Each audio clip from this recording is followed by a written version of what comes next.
আসসালামু আলাইকুম। সবাই কেমন আছেন? আশা করি সবাই অনেক অনেক ভালো আছেন।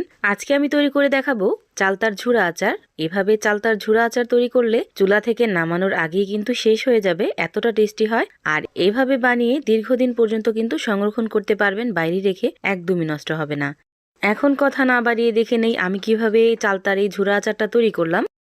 প্রথমে আমি 2টা চালতাকে খুব ভালো করে কেটে ধুয়ে নিছি। এখন এই চালতার টুকরোগুলোকে আমি সিদ্ধ করে নেব। এই জন্য ফ্রাই প্যানে দিয়ে দিলাম, আর দিয়ে দিলাম 1 কাপ পরিমাণ পানি। 1 চা চামচ পরিমাণ দিয়ে দিলাম হলুদ আর মরিচের গুঁড়া, হাফ চামচ দিয়ে দিলাম লবণ।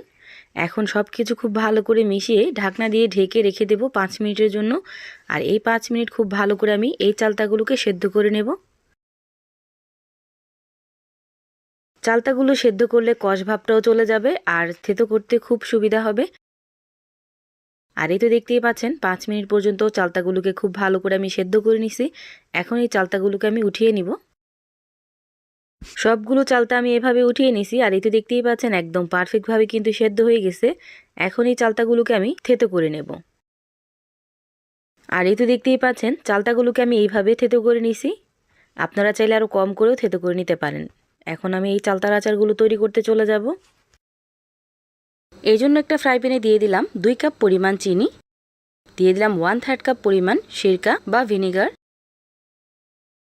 দিয়ে দিলাম লাল মরিচের গুঁড়া 3 থেকে 4 চামচ পরিমাণ। এখন সব কিছু খুব ভালোভাবে মিশিয়ে নিব। মিশিয়ে নেওয়া হয়ে গেছে। এখন এখানে আগে থেকে থেতো করে রাখা সেই চালতাগুলো দিয়ে দিব। চালতাটা দিয়ে খুব ভালোভাবে মিশিয়ে নিব।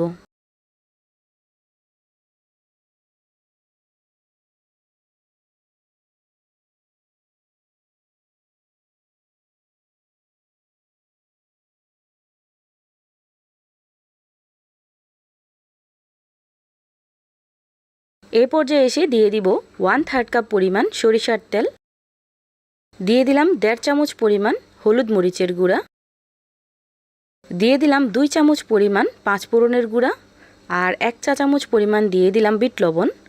এখন সব কিছু একসাথে খুব ভালোভাবে মিশিয়ে অনবরত নেড়েচেড়ে খুব ভালোভাবে রান্না করে নেব।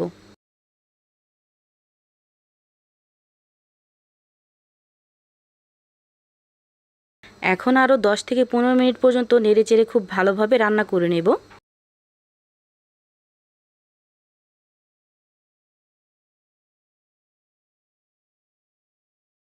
আর এই তো দেখতেই পাচ্ছেন রান্না করার পর চুলাটাকে আমি অফ করে দিছি। আর ঠিক এরকম হয়ে গেছে। এখন এই আচারটা আপনারা নর্মাল ফ্রিজে রেখে খেতে পারবেন 3 থেকে 4 মাস পর্যন্ত, একদমই নষ্ট হবে না। এভাবে চালতার ঝুরি আচার তৈরি করা কিন্তু খুবই সহজ, আপনারা বাসায় তৈরি করলে বুঝতে পারবেন। আর একদম কম খরচে কম উপকরণে এইভাবে চালতার ঝুরি আচার তৈরি করা যায়। আর এই চালতার ঝুরি আচারটা কিন্তু বিট লবণ দিয়ে খেতে মাশাআল্লাহ খুবই ভালো লাগে। আপনারা এইভাবে একবার হলেও তৈরি করে দেখতে পারেন। ভিডিওটা ভালো লাগলে লাইক, কমেন্ট অ্যান্ড শেয়ার করতে ভুলবেন না। সবাই ভালো থাকবেন, সুস্থ থাকবেন। আল্লাহ হাফেজ।